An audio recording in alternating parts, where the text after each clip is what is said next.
Hello, I am Abdul Rashid Abu Bakr.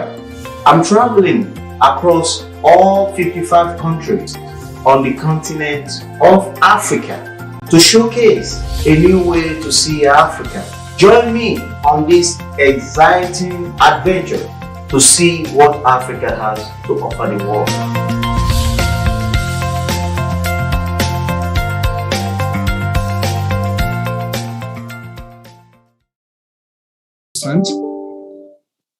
Yet there's been lack of convergence with the advanced economies. If you look at the median income per capita in LDCs, it was 5% of the advanced economies in the 80s. Now, fast forward about 40 years, and that ratio, not only has it not gone up, it has gone down. And it's only now 2% of that of the advanced economies. So we didn't see convergence, and we're seeing what appears to even be a divergence, meaning LDCs are being further left behind in this globalized economy. And one important explanation is that the growth, as good as it was, has been jobless in many cases and not transformative. So with GDP growth, employment elasticities that are only half of what they should be to absorb the young and growing labor force. Indeed, if you look at the population around LDCs, they account for about 20% of the global youth population. And that share is expected to rise over the next decade to reach close to 40% by the turn of the century. So this good demographic growth is really an asset, or it could be a liability, depending on the opportunities we're able to generate for productive employment for those young people. The session today will dig a bit deeper into this issue. As we look ahead to the next decade, what lessons have we learned on what do we need to do differently to accelerate structural transformation and large-scale job creation? So we will hear from 4 panelists, 2 special guests, and then 3 discussants, and conclude the session with an interactive discussion. It is a really packed agenda with only 1 hour and 15 minutes, and a lot of ground to cover. So I ask each panelist and guest speaker to please limit the remarks to 7 minutes. And then the discussants, if you can limit your remarks to about 4 minutes. This would allow adequate time for the interactive session. So with that, if I can turn to you, Alassane Drabo, as our first panelist, for your opening remarks, touching on whether improvements to LDC's structural handicaps are a step toward structural transformation. Alassane, over to you.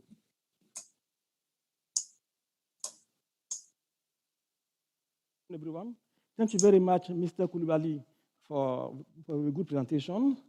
And I will present this paper in French, so as the translation are available. Donc, je disais tantôt, bonjour tout le monde. Et ce papier que je présente aujourd'hui porte... What I'm presenting today has to do with the relationship between the identification and graduation of the LDCs and structural transformation. This was motivated by a certain number of elements.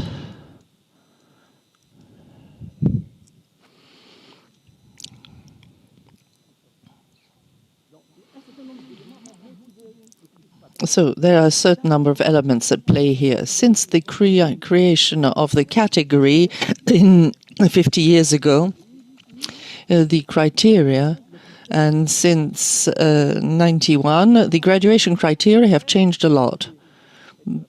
These criteria were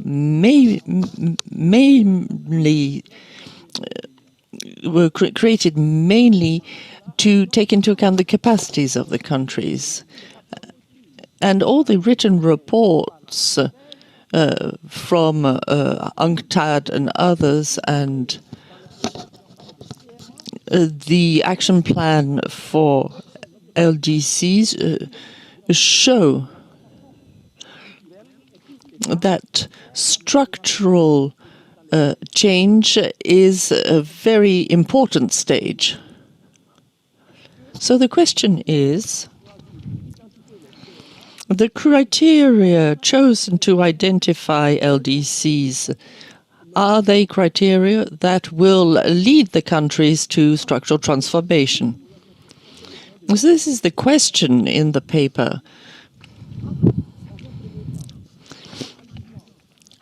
So first of all, there is a quantification analysis of the structural transformation, and then an assessment of the causal link between LDC's criteria and structural transformation. Regarding structural transformation in LDCs, what we see initially is that in most cases, as you can see, a change in productivity was negative across the past 30 years. And for those countries where productivity has increased, it is usually due to a variation in employment within the same sectors. It is not due to the migration from less productive sectors to more productive sectors. And what you see here regarding structural transformation, the variables, for instance, economic vulnerability, there's a negative correlation with structural transformation. And human asset is positively correlated. And this is all very logical because it goes hand in hand with the identification criteria that have been set. But beyond the variables, we try to see whether the subcomponents make it possible to reach structural transformation. We can't go into details now, we won't have time. But the results are this. First of all, the three variables have a causal impact on structural transformation. The human capital index improves structural transformation. But if you disaggregate the indicators and look at simple variables or sub-indicators, for economic results, the variable which drives the negative effect is the instability of exports. As to the human capital index, it is adult literacy which is the driver. So further research is needed to confirm these results, because this is the first paper analyzing the structural transformation.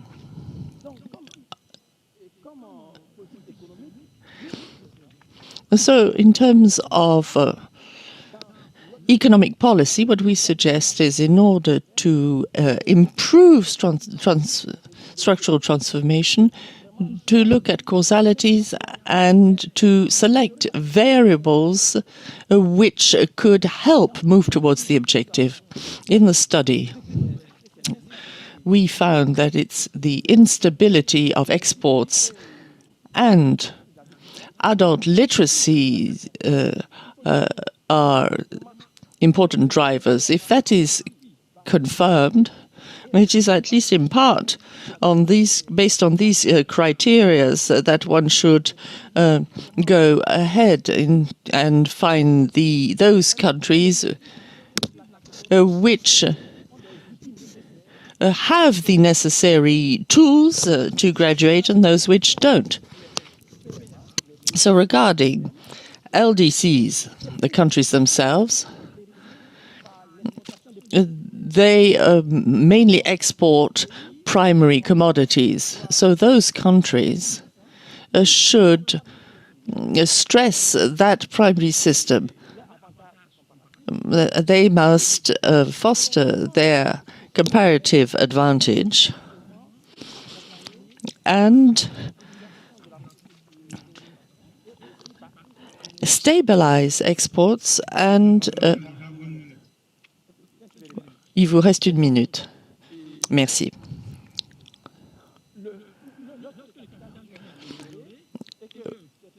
When human capital is improved and once exports have been stabilized, more jobs will be created, and it will help the countries move towards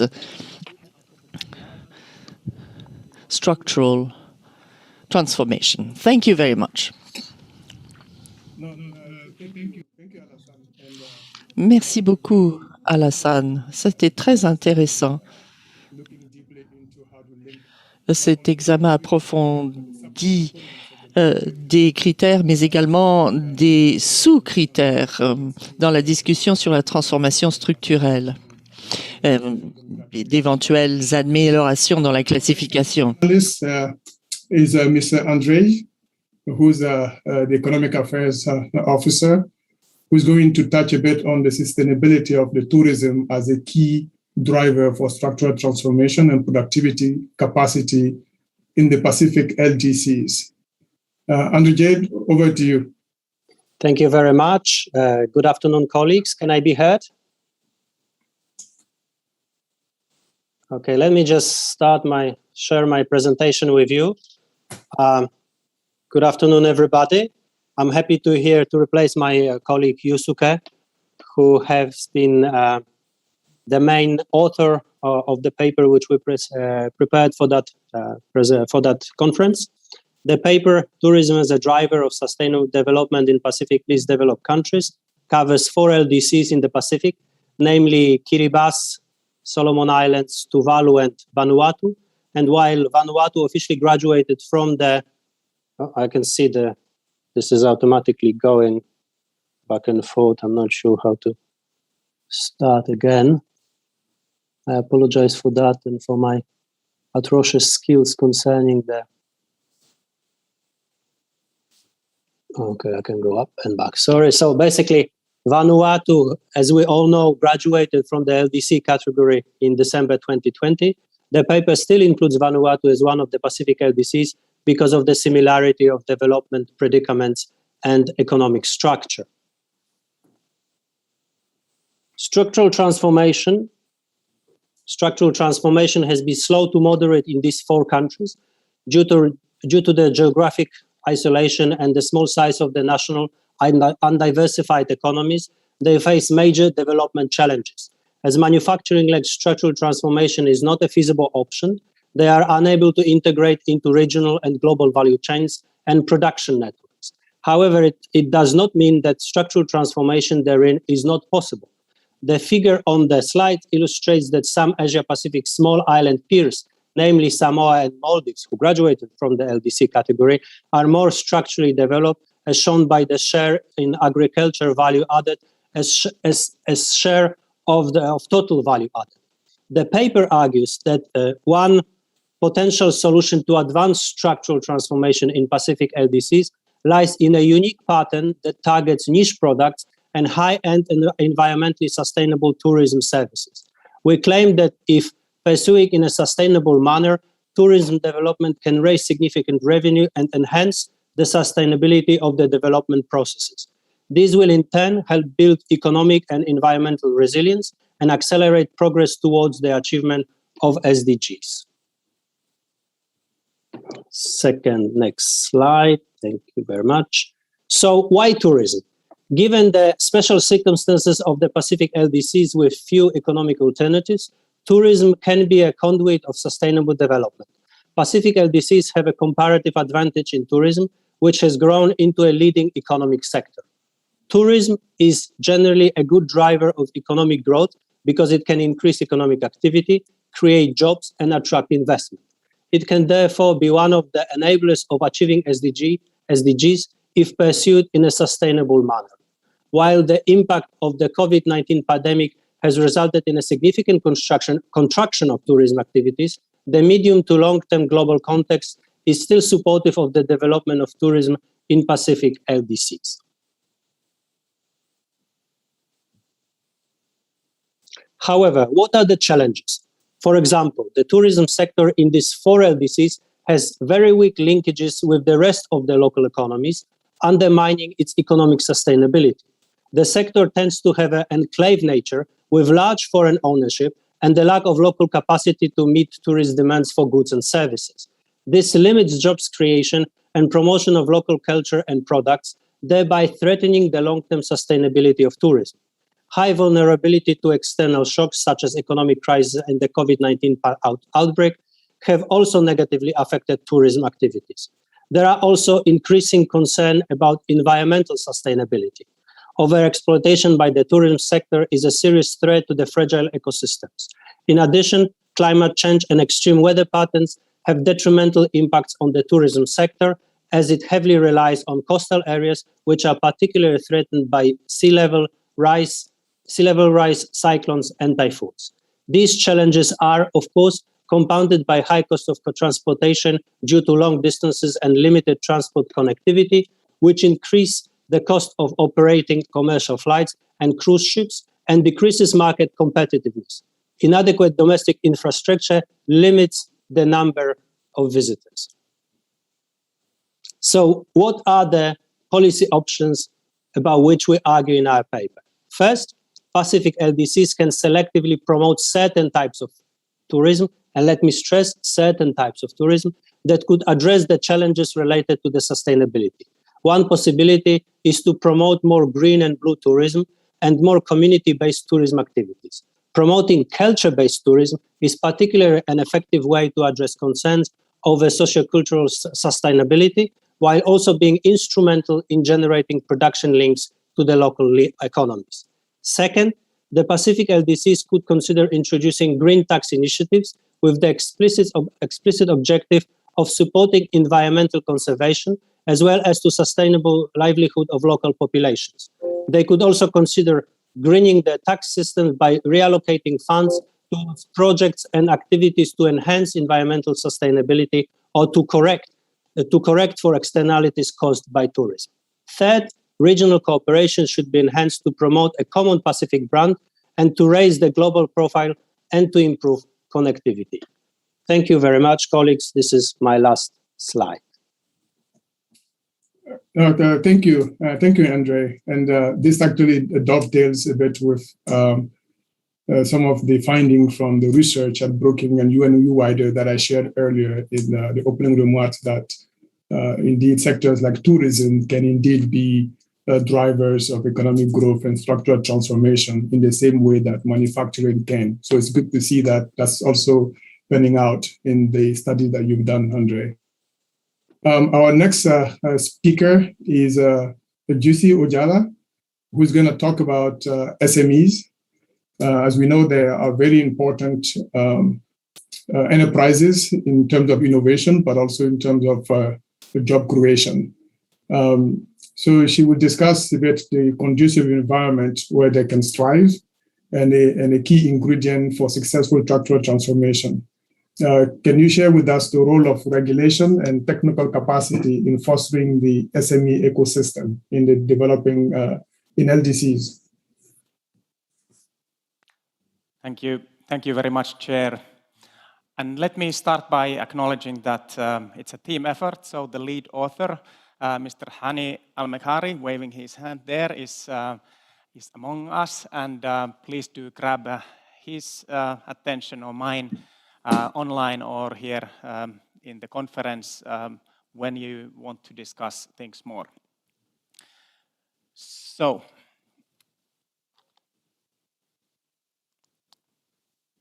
our research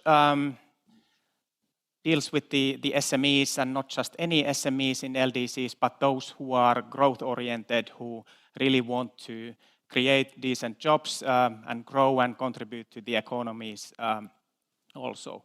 So as we all know, there are SMEs in the LDCs, but those are in minority. There are many micro-enterprises. Big enterprises are few, but actually formal SMEs are quite few. But instead of pointing at fingers at the entrepreneurs, that why are you not growing and growing your enterprises, we started from the thought that it's better to look at the barriers of formalization and other barriers why the SMEs are not growing. So we took three barriers that are central to barriers for growth: the regulatory frameworks, technical capacities, and access to finance. We took an ecosystem approach to consider ways to address these barriers and ask that, can this bring added value? And the backbone is also the LDC process, and looking at the Istanbul Programme of Action, we could see that actually the SME, the sector, it's already quite well written there. The priorities are clear, both for the international actors and the LDCs, but still action has been limited, impact has been limited. So we thought that more should be done. So this is about the research design. We provided an overview on the entrepreneurial ecosystems. This kind of body of research is not that prominent in the LDCs. It's more focused on the developed states, but we think that it has an added value in those contexts as well. We selected Uganda and Somalia as our case studies. We did 18 interviews with various actors who are part of the ecosystem, and then sent out internet-facilitated questionnaire to some 300 potential respondents, and got quite a few responses from these Ugandan, from Somali, and from international stakeholders, which informed the study. So I go straight to findings. And maybe before you can read these, but just to raise the bar with one quote from one seasoned researcher and actor in the field, who said that the SME sector in LDCs is a matter of world order. And I leave you thinking, do you agree? But I think he was not joking when he was saying that. I will return to this a bit later. But for the findings, that there was this broad understanding that these selected structural barriers are key ones. And what makes it maybe specific is this, that we did not only talk with the SMEs, but also with governments, actors, kind of semi-governmental organizations, financial actors, and international community, and the alignment was still very, very strong. The regulatory frameworks was maybe the number one, how should I say, root cause in these interconnected barriers. Discussion on business formalization, how investor protection is needed to be in place before any investments can reach these countries, and such issues. There were discriminatory features in the barriers that were discussed. So, for example, women seem to have higher barriers, bigger barriers than men, and cities are better off in terms of addressing these barriers than are the countryside. And this again calls for a nuanced approach to the topic that we are discussing. One thing that this leads to, and what we were discussing, is the national development plans in those LDCs, which I think all of them have the national development plans, but that they are not currently addressing the issues of the SMEs. This is what the SMEs say. The international community actually thought that the NDPs are doing better, but when we discussed with the Ugandan and Somali actors, they did not think that SME sector is being touched by the national development plans. The technical capacities, what came up was that it's not just the technical capacities with the SMEs, but really sometimes, especially in the Somali context, also the government technical capacities when it comes to the SME sector. That's crucial to see that their capacity is topped up. Interconnectedness, I think this really came up in the interviews and very naturally from those people who were interviewed, and also then the need to address all these barriers.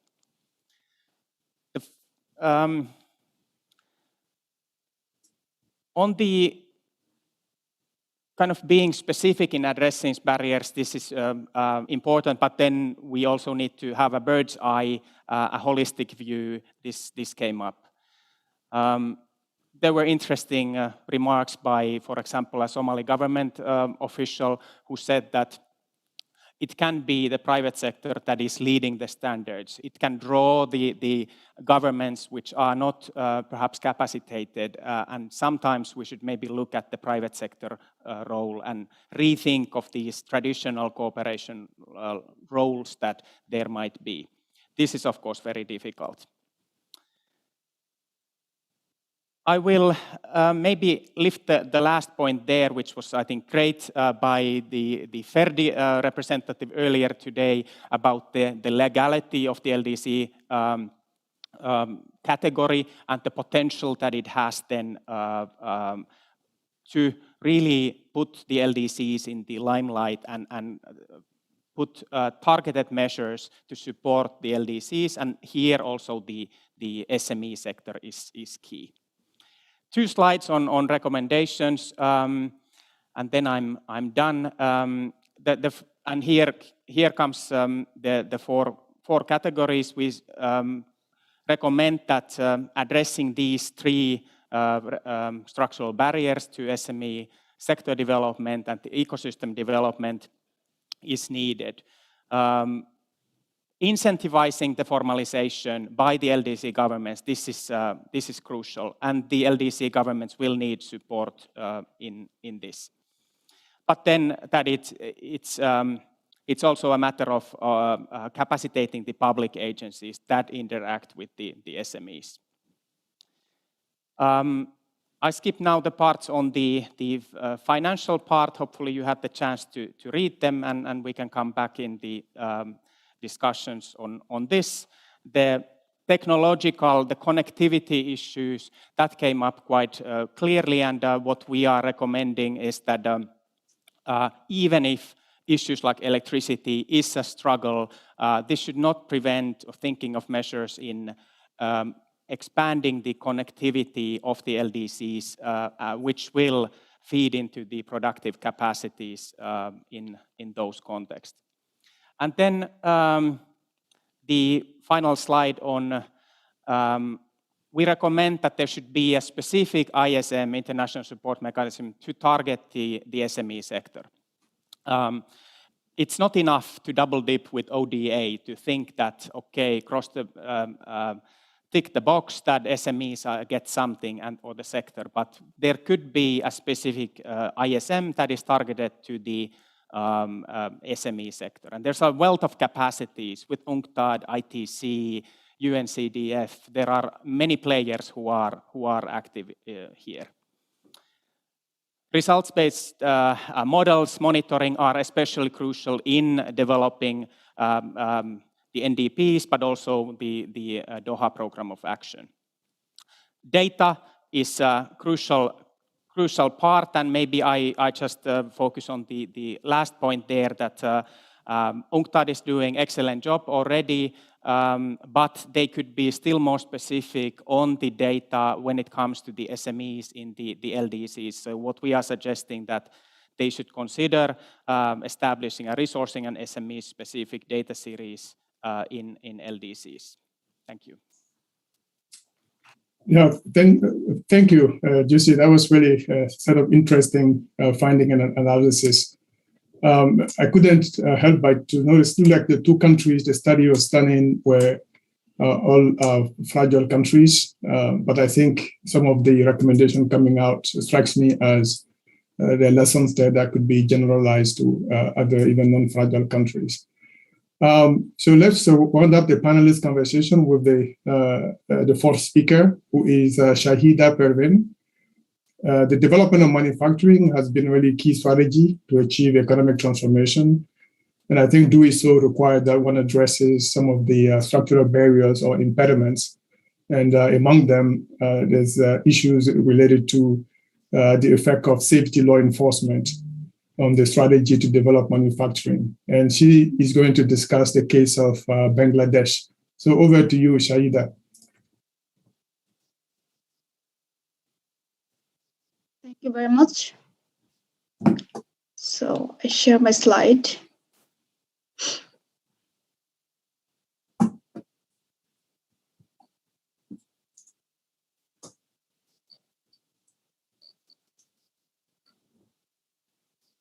Thank you for having me. Welcome to my presentation.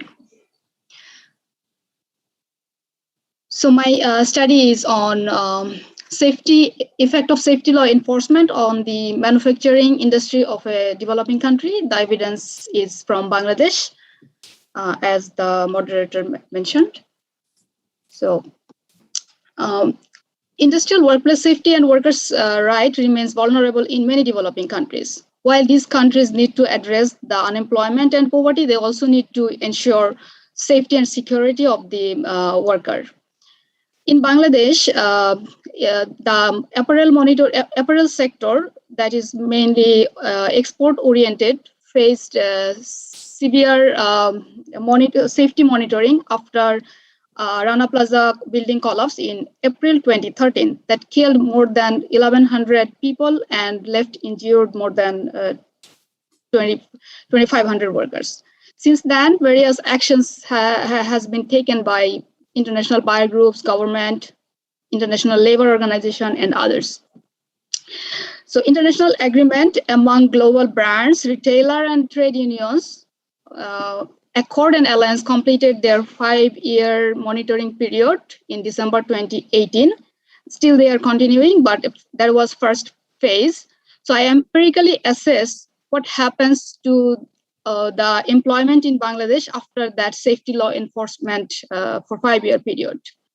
I compared the apparel sector, which was targeted by the monitoring, with the non-apparel sectors and before this surveillance episode and after.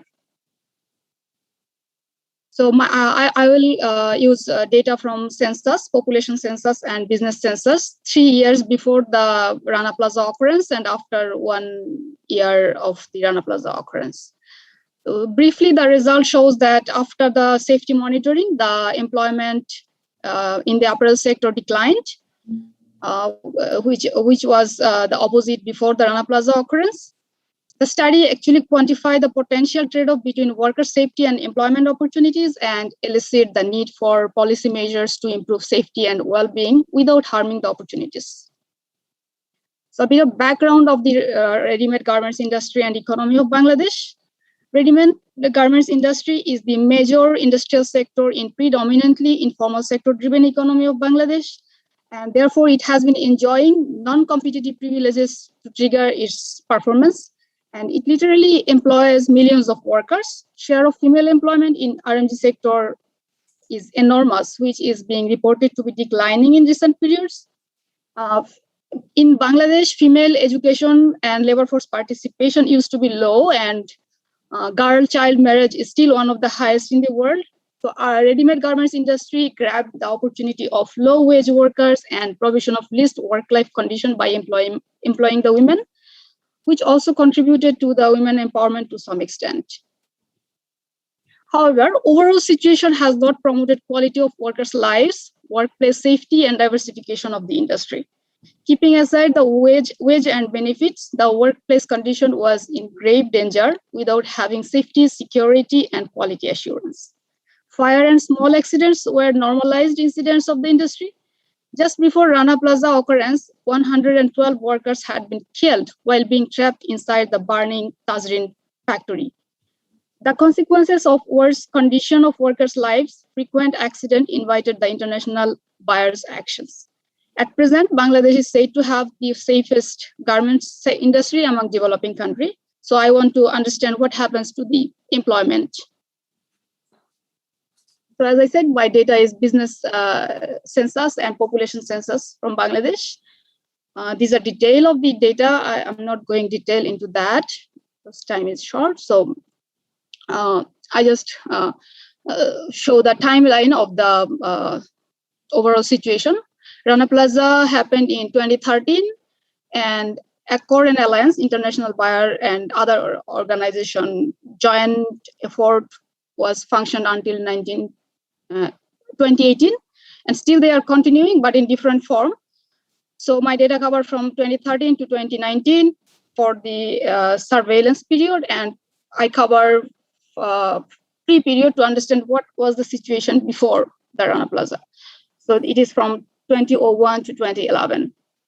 So I estimate the apparel sector's employment in geographic level, which sub-district, which is called Upazila in Bangladesh. So I will check if the Upazila is apparel dominant. That is, if the apparel employment is more than 40% in the Upazila, that is apparel dominant Upazila, with the Upazilas that are not apparel dominant, and estimate what happens to the apparel dominant Upazilas or sub-district. So this is the data and method. I'm not going detail into the method. This is conventional difference in difference estimation strategy. So the result shows that total employment is 125% higher in apparel dominant Upazila in 2001. That's long before Rana Plaza. And between 21 and 11, total employment increased 14% in the non-apparel Upazilas, and 51% was higher in apparel dominant Upazilas. This is pre-Rana Plaza situation. Saida, you have 1 minute. Okay, so after the Rana Plaza, what happened? The situation just altered. Employment increases 68% in non-apparel dominant Upazilas, while decreased 49% in apparel dominant Upazilas. So this is the main finding of my study so far. So I do not go much detail of this. So just in brief, I studied the labor market and industry's outcome in terms of employment of the safety improvement in the ready-made garments industry of Bangladesh, led by International Buyers Organization. I find that the decade prior to the Rana Plaza collapse and international involvement, places where apparel was the dominant manufacturing sector experienced substantially higher employment growth compared to the places without apparel. Over the subsequent decade, during the international monitoring phase, the trend reversed. In fact, registered employment declined in apparel dominant places while it increased in non-apparel places.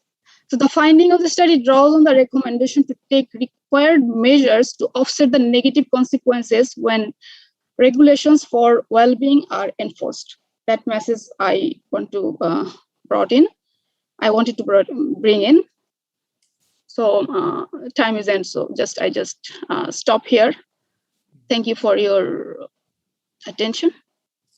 Thank you, Shaida. That's a really interesting study and finding on how this safety enforcement can affect particular industry, and also what happened when you look at it in a broader economic context of what happens to employment elsewhere. So we're now done with the panelists. We're going to move to the two special speakers. The first is Dr. Natalia Kanem, who's joining us virtually. Natalia, if you're online, over to you. Well, thank you so much, Mr. Coulibaly, fellow speakers and distinguished guests. I'm really happy to be here with you to take the opportunity to think about the future from the perspective of the LDC Future Forum.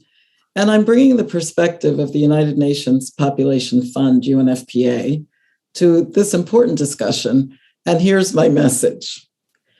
To transform economies, we require a transformation in the way we support the potential of young people. Smarter, deeper investments in their education, their health, their well-being is essential to build forward better and to achieve the sustained economic growth that we've been discussing. It is young people who form the demographic majority in least developed countries. It's young people who are that engine for the future.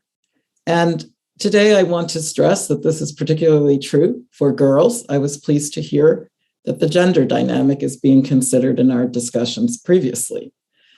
LDCs are home to 120 million girls, 19% of all the girls globally.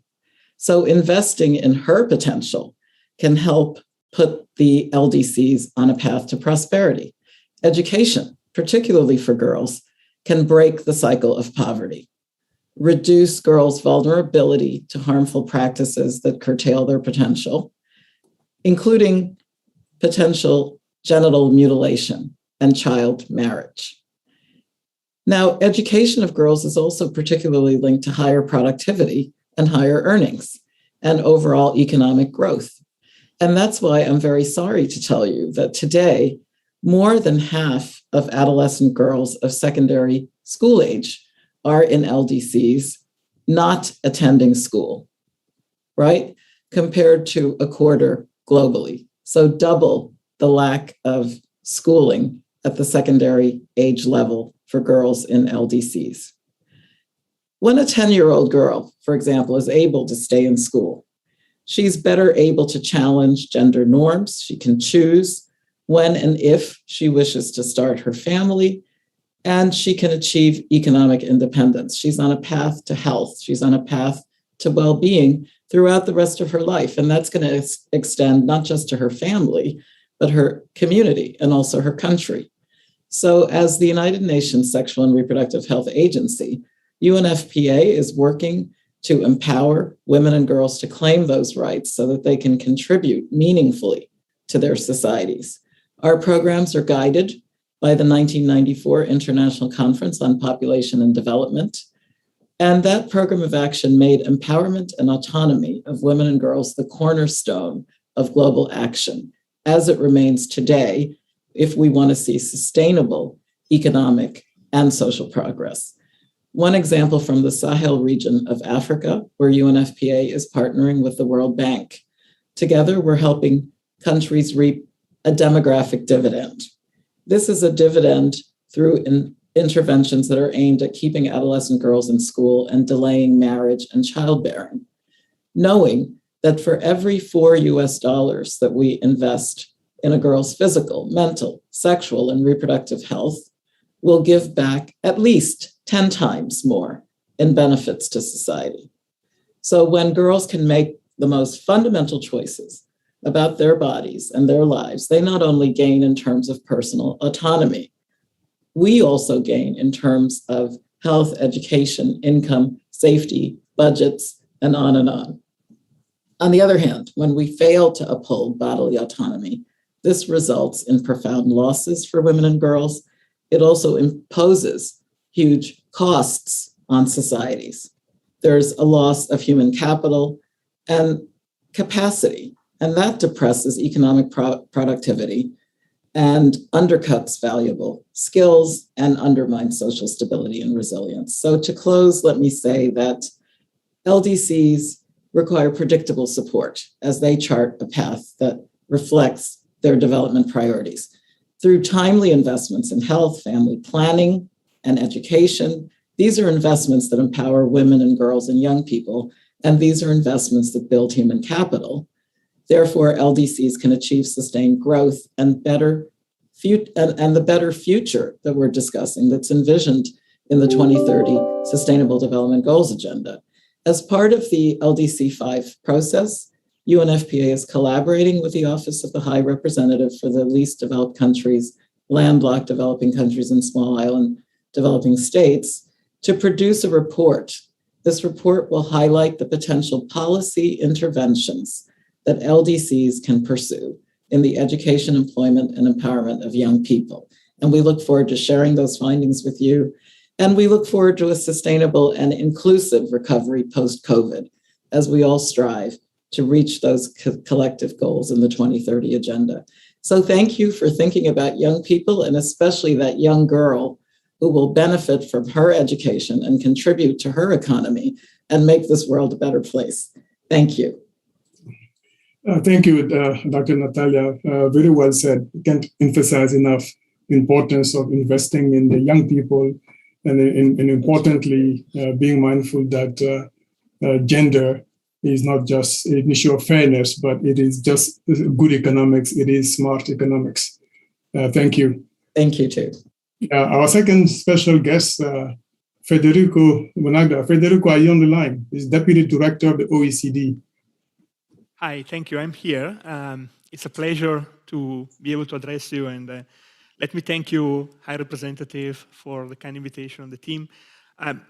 I'm told I'm 7 minutes, so I'm putting on my timer here. I'm Italian, I tend to speak too much, so I need to be careful.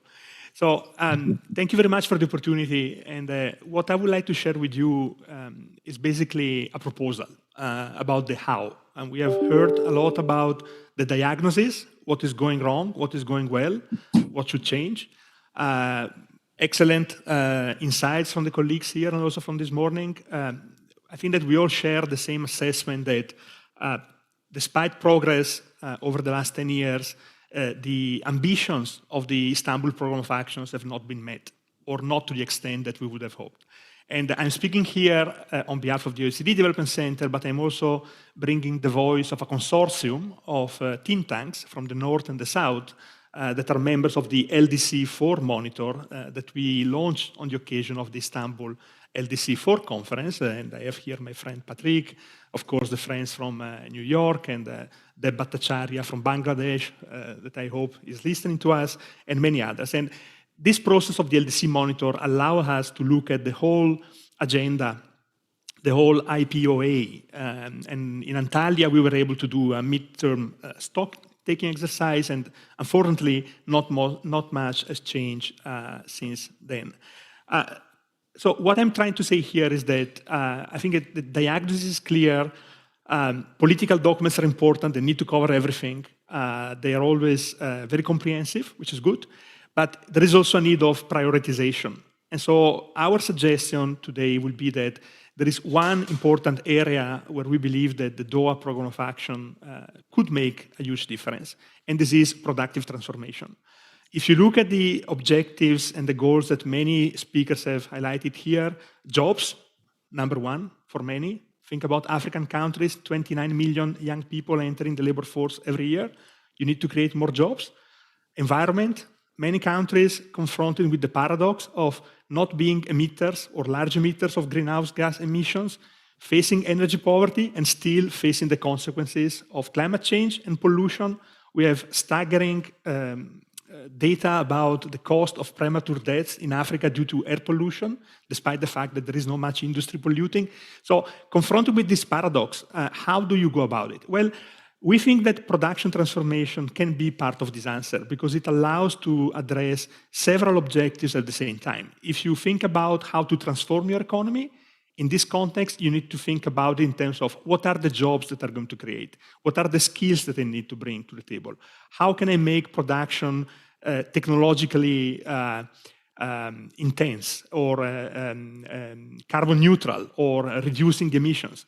So while the COVID crisis has clearly shown us that pre-existing vulnerabilities that were there have been exacerbated, the crisis has also questioned some of our assumptions. The role of government, for example, in the response. I don't think that anyone here in the room or online will question the key role that governments have played in facing the pandemic, but also in supporting the recovery. In Europe, we have large plans for recovery and transformation, the Green Deal, in the US, in Asia, etc. Still, in developing countries, and in particular in the LDCs, the amount of resources that was mobilized has been very little.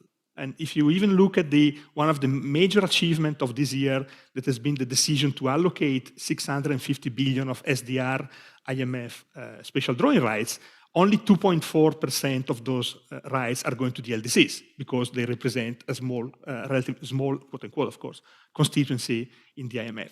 So I think that here we are confronted with a situation which is unacceptable. You have vaccine inequality, you have lack of resources, no possibility of implementing the fiscal stimulus that is necessary to come out better from this crisis. So what I would like to say is that if we look at the trends, unfortunately, the production structure of many LDCs, as we have heard, remain very vulnerable. Despite the reorganization of production in global value chains that has opened up many opportunities, only a few LDCs have been able to use these opportunities to build manufacturing capabilities. And as we have heard from Bangladesh, those countries that have managed to do that are questioning what will happen when the graduation will come. Digitalization, another important element. Huge potential from the digital transformation. Still, when we look at the reality, we have just concluded a study with the African Union for Africa. The digital transformation is not permeating the whole of the economy. It remains very narrowly concentrated in the telecom, ITC sector and in the startups. And if you look at this sector, it roughly employs in Africa 300,000 people, so a drop in the ocean.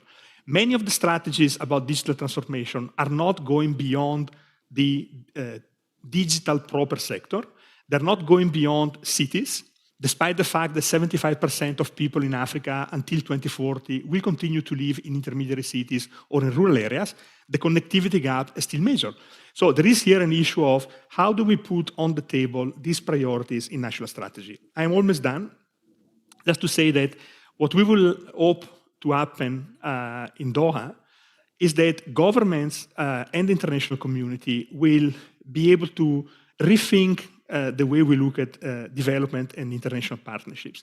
Ambassador Ligoya this morning was quoting this study on the cost of inaction of not vaccination. I think that this is a very telling story that we should start looking at development as an investment.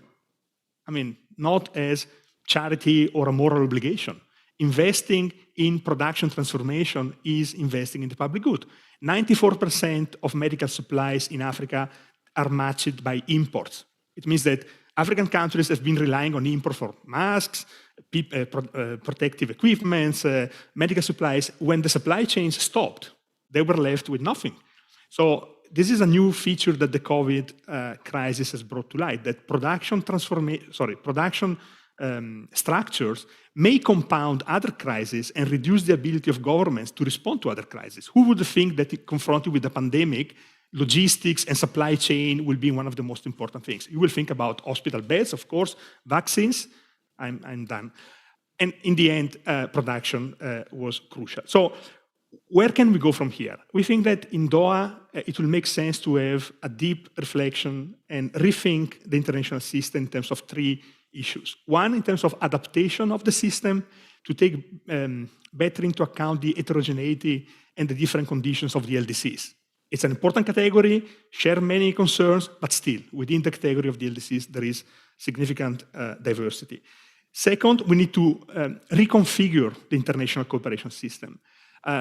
This morning, USG Rattray quoted the great Mia Motley. I think that she made a very important point that speaks to the need of rethinking how we look international cooperation. If we still consider GDP and income as the main yardstick for assessing development, we are missing a big part of what development is. Think about climate. You can have an island, 1 year GDP destroyed, next year you start from zero, still you are a high income or middle income country. So we also need to think about how debt instruments can better take into account the effect of climate change, what kind of clauses should be put into that contract. And thirdly, so adaptation of the system, reconfiguration of the system, moving away from simply GDP and moving to multidimensional well-being measures.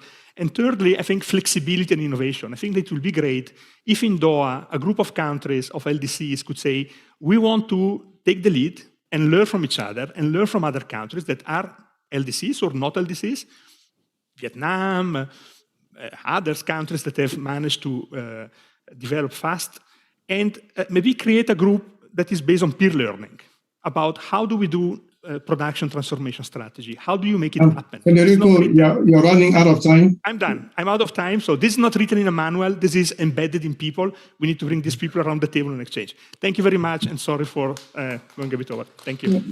No, thank you, Federico, for those insightful points, all very well taken. So we'll wrap up the session then with the discussants. Farid, are you on the line? Yes, I'm online. Yes, Farid, you have 4 minutes. Only 4 minutes. Okay, respected moderator, special guest, and distinguished participant panelists.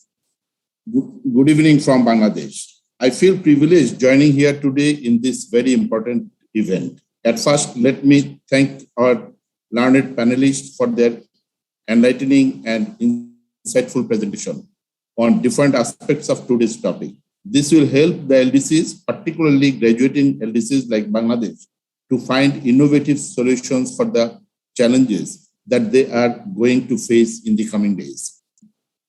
Distinguished guests, from attaining Millennium Development Goals before its targeted tenure, Bangladesh has been holding steady in its commitment to sustainable development.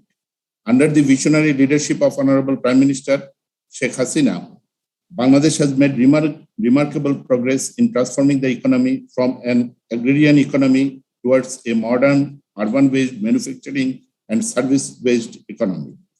The export-led manufacturing sector reached new heights. Steady economic growth and achievements in the social arena, including primary school enrollment rate, immunization against early childhood disease, reduction in infant mortality rate, and significant progress on water and sanitation are some of the accomplishments of the country, which has set examples for many countries. The GDP growth of Bangladesh has been rising at a sustainable rate of 6.9% per year in real terms during 2011 to 2019. Even during the COVID-19 pandemic situation, Bangladesh has managed the economy in a very prudent way and was able to achieve 3.51% GDP growth rate in 2019-20 and has achieved 5.47% provisionally GDP growth in 2021. Distinguished delegates, in this sustained development trajectory, our young played a significant role. The youth population grew from 10 million in 1974 to 44 million in 2017 and is projected to grow to 48 million in 2026 before declining. Due to this demographic dividend in Bangladesh, every year around 2 million people are joining in the labor market. This portrays the picture of a young and energetic nation, which is essentially a key competitive edge and strength for future of the manufacturing-led industrialization. The RMG industry directly employs 4.4 million workers and indirectly around 10 million workers who contribute in earning yearly $34 billion through export. The government understood that the ongoing demographic dividend will not last forever, and there is a substantial gap between the availability of this dividend and its actual use. Therefore, all the national plans, including Perspective Plan 2021, the 6th, 7th, and 8th 5-year plan, and the Perspective Plan 2041, recognize the importance of harnessing the demographic dividend and the associated youth population for achieving the desired development goals and targets. The National Youth Policy 2017 has provided a comprehensive set of goals and policies that you have 1 minute left to develop the youth to its own. Distinguished delegates, the government has taken various measures to encourage rapid economic development through increase and diversification of industry, employment, production, and export. The Bangladesh Economic Zone Authority, BEZA, established in 2010, has set a target to establish 100 economic zones by 2030 with an employment generation for 10 million people and to produce goods and services of USD 40 billion. So far, 97 economic zones have got approval. Comprehensive incentives and support are being extended to investors on a variety of financial issues like tax holiday and exemptions, facilitation of utility connection, and hassle-free repatriation of profits and so forth to the foreign investors. Ladies and gentlemen, in conclusion, I would like to mention that the structural transformation in Bangladesh's economy has been possible due to export-led growth. Our export experienced a great shock once we leave the list of LDC category. Government of Bangladesh is keen to engage its huge youth population in the economic activities to reap benefit out of LDC graduation as well as to make it sustainable. The National Youth Policy 2017 has framed. You're out of time. Just one second. To continue the momentum of structural transformation, economic productivity, and ensuring jobs for the youth, Bangladesh needs huge investment both from domestic and international fronts and support from its development and trading partners even after graduation. The government is taking measures to improve the investment and trade regime to the highest possible level. Hope the international community will accompany us during this arduous journey. Thank you. Thank you very much. All right. Thank you, Farid. We'll move to the next two discussants. Ambassador Long, are you on the line? Yes, I'm here. Yes, over to you. We have 4 minutes. Okay, thank you. Thank you, moderator, for giving me the floor. Firstly, I would like to acknowledge the previous speakers for providing many insights on the topics of economic transformations. Those are truly valuable and provided a lot of food for thoughts from policy-making perspectives. I share the same view that as all the other speakers, that transformation is a necessity, it's not an option. More so for graduating LDCs, but not only for them, it's for all LDCs who aspire to move forward with their development agenda. The only question is, how would you do it? I think the answer to that is it depends. It depends on the current structure of each country's economy and make prioritization based on what is most important. I want to bring a Cambodian experience to this discussion because in 2012 we began the implementation of what we call a Cambodian Export Diversification and Expansion Program, Phase 1, or CEDEP, CEDEP, with the support of the Enhanced Integrated Framework. As the name says, the objective is to diversify and expand our export baskets. So the program we're focusing on agricultural value chain. There are two. One is milled rice, and the other is high value silk. As the result of this program, the shift from export of low value paddy rice to high value milled rice has been a success story for Cambodian rice, and as it become well known and won what we call the world's best rice 3 times in a row. And it has since become a major export product for Cambodia. The export volume of rice has risen gradually year by year. And in 2020, we exported over 690,000 metric tons to the world.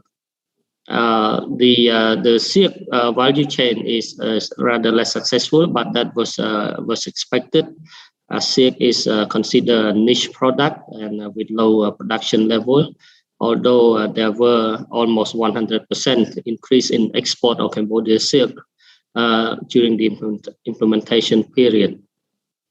The CEDEP 2, which began in 2014, it's focusing on cassava and marine fishery. In terms of cassava, it's the second largest crop in Cambodia after rice, and after the implementation, we've seen also an increase in the volume of cassava export to the world, and we've been trying to transform this industry from low value added exports of roots and dried chips to more value added like starch and other byproducts of cassava. What this example actually shows that Cambodia is beginning the transformations from your normal agriculture into agro-processing industry, because over 70% of our population still relying on agriculture for their livelihood, and a lot of the workforce in Cambodia also. Ambassador, you have 1 minute left. Right. We're trying to bring all these youth people back into agriculture, because a lot of them are currently working as migrant workers in overseas countries. So we set up a lot of facilities right now, including drying facilities, silos.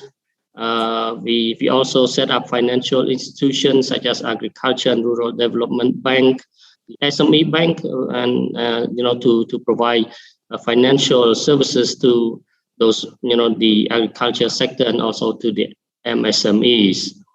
In conclusion, a country's economic transformation require an in-depth analysis and the understanding of current economy structure, and then you can make prioritization based on those findings. So therefore, the answer to the question how this transformation can be carried out, it is different from one country to another, and each country has to look at itself deeply and then to analyze all the priorities. I think one of the question here is, at the national level, we have all the strategies that we are planning to implement to transform our economy. But at the international level, we're now out of time. Right. So at the international level, just a question on how we can do it. Thank you, moderator. Thank you very much. Yeah. So thank you. And then the last speaker for this session is His Excellency Mr. Alaya Urmane. Are you on the line? Oui, je suis là, Monsieur le Président. Merci beaucoup, Monsieur Koulibaly. Je remercie donc l'ensemble donc des participants et surtout ceux qui m'ont précédé. Je pense que c'est une bonne thématique, je pense, qui vient à l'heure. La transformation structurelle de nos économies, notamment donc pour une croissance durable. With sustained growth and job creations. So maybe I could say a few words what is being done institutionally in Senegal. Simply to say that we are currently implementing the Emerging Senegal plan. Of course, taking into account the SDGs and the African Union's 2063 agenda. So we are reviewing the priority action plan.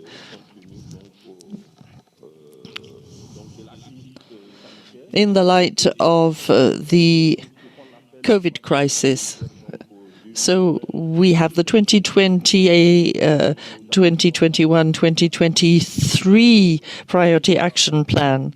And what we see is that from 2014 to 2019, there was over 6% growth in Senegal, but due to the pandemic in 2020, the rate was 1.5, which is quite low. But given the circumstances, we feel it is still respectable, but there is a lot to do still. So we have a framework with 4 main points. First of all, we try to see what we can do in terms of macroeconomic stability, and in particular, the structural transformation with deliberate choices in 5 sectors to see how we can foster growth and, above all, solve employment problems. Now, The second point I want to put is the struggle against unemployment. 350 billion francs CFA have been set aside with agreements between the government and private sector with training, and this you heard already from other speakers today. Our population is mainly young, but these young people aren't really trained. If you look at the list of the Ldcs, school attendance is on average less than 4 years per person, which is a true handicap. So we are going to make available resources together with partners I wish to thank. So we are going to set up training and learning programs. And we also have a system which is the supported jobs, as we call them, emploi aidé, and we shall seek to really increase capacities. And then there's another... Thank you. So another point I wanted to broach is fundamental. We have problems regarding healthcare products, and in particular pharmaceuticals. And last point is economic governance.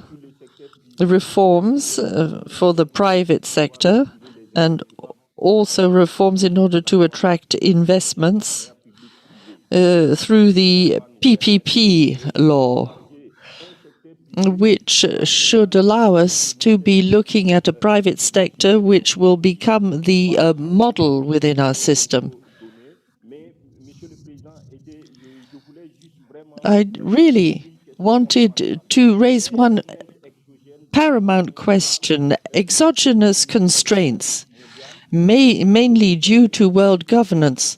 When you see all the things that are related to the vaccines, what you see is that we LDCs won't be able to make any headway if we can't even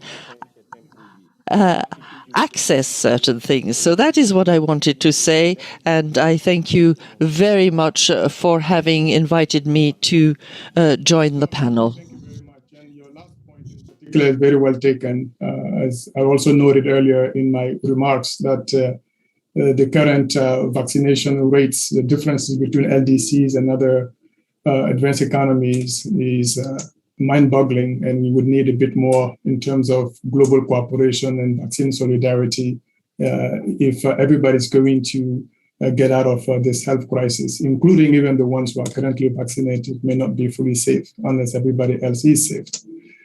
So we have very, very little time left. Obviously, you could tell a lot of material to cover, a lot of very interesting insights to share, but unfortunately, the time is pretty limited. But nonetheless, we could take one round of questions pretty quickly.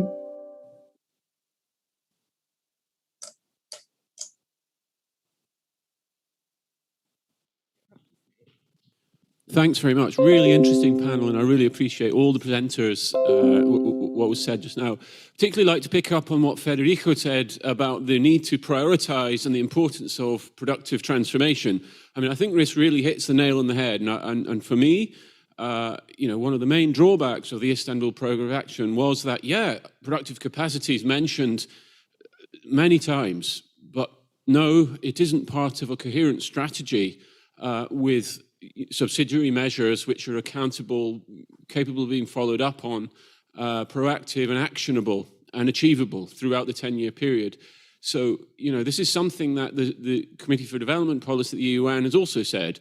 where I used to work, that the underlying principle of the next program of action should be sustainable productive capacity. And this isn't to deprioritize or undermine other particular issues. It's simply an organizing framework for the many, many important topics that come up here, and in a really, important way of prioritizing subsidiary activities within the next program of action. So I think really point well taken and very much worth cogitating on. I mean, of course, subject to the demands and the will of the LDC countries themselves, who ultimately have to decide. But yeah, in my opinion, and I'm going to say this tomorrow, so you sort of stole my thunder a little bit, but the issue of sustainable productive capacity should be a central organizing theme of the next program of action. And I do think there is increasing momentum in that direction from a number of quarters. But anyway, thanks. Okay, thank you.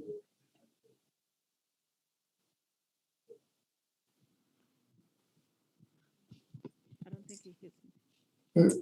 Do we have another question? No more questions. No more questions. No more questions. Oh, okay. One more, sorry. One more. There's one more? Okay, please go ahead.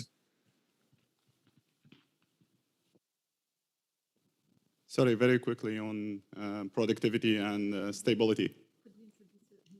Sorry, yes. I'm Hani Al-Maghari, Business Development Manager at FCI Investments. So yeah, on productivity and market stability or instability, it has been mentioned, like market stability is key to boost productivity and to achieve transformational change. So the nature of the relationship, is it conditional or a prerequisite? Like you have to have stable markets in order to achieve the intended level of productivity, or could we address these two issues together, like how to approach the market instability issue in some LDCs and at the same time increase the productivity level as well? Thanks. Mm-hmm.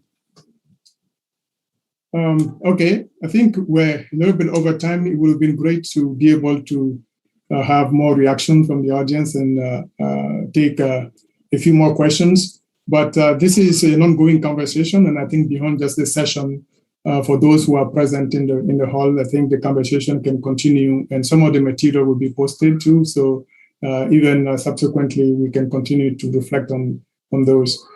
Just to kind of sum it up briefly, a lot has been said, and it's hard to summarize them in about a minute, but I'll take away the understanding that really we haven't seen much by way of structural transformation, and Alassane opened us up, noticing how we've seen some improvement within the sector productivity, but really we haven't seen between sector productivity, which is critical for aggregate structural transformation, and we've even seen some negative productivity for LDCs. And then as to the question then as what are the reasons, some of the presentation have touched on quite a few issues that could be barriers to the structural transformation, beginning with the different structures of the economies themselves, recognizing also that SMEs are an important part of the story, but they also face barriers, among them regulatory. You have access to finance as well as technical capacity. The importance of emphasizing opportunities for young people is also come through, particularly also addressing barriers to full gender participation. But nonetheless, we've had also some success cases that were highlighted, including in the case of the Pacific Island, where tourism has been able to play the same structural transformation role that the traditional manufacturing has played elsewhere. And it was also good to see that in the case of at least Bangladesh, that export-led model of manufacturing to drive structural transformation is still able to yield some success. And also in Cambodia's case, then was an issue around agro-processing being a key part of the sectors that are likely to deliver also on the structural transformation. So all of that to say that, as it was opened up earlier, and Heidi mentioned this, is it's going to be, we're going to need to think bold. We're going to need to think creatively, innovatively. The challenges ahead, I think, will be daunting, but I do believe they are surmountable.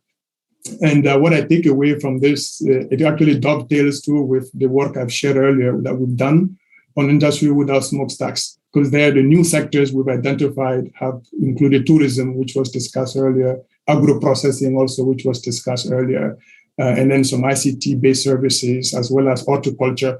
All of those in which countries may have comparative advantages can be really great sectors to look into, and not just have the national strategy that is fully focused on trying to develop manufacturing sectors, especially when there's no comparative advantage in pursuing such a strategy.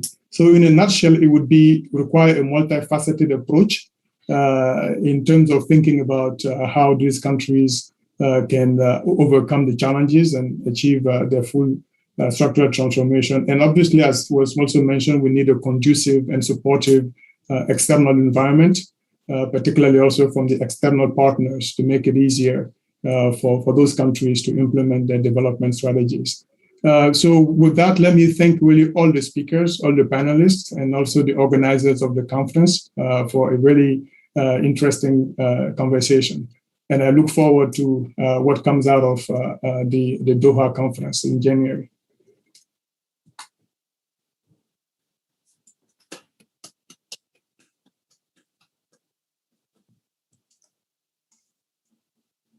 So with that, then I'll turn it over to the organizers. Over to you.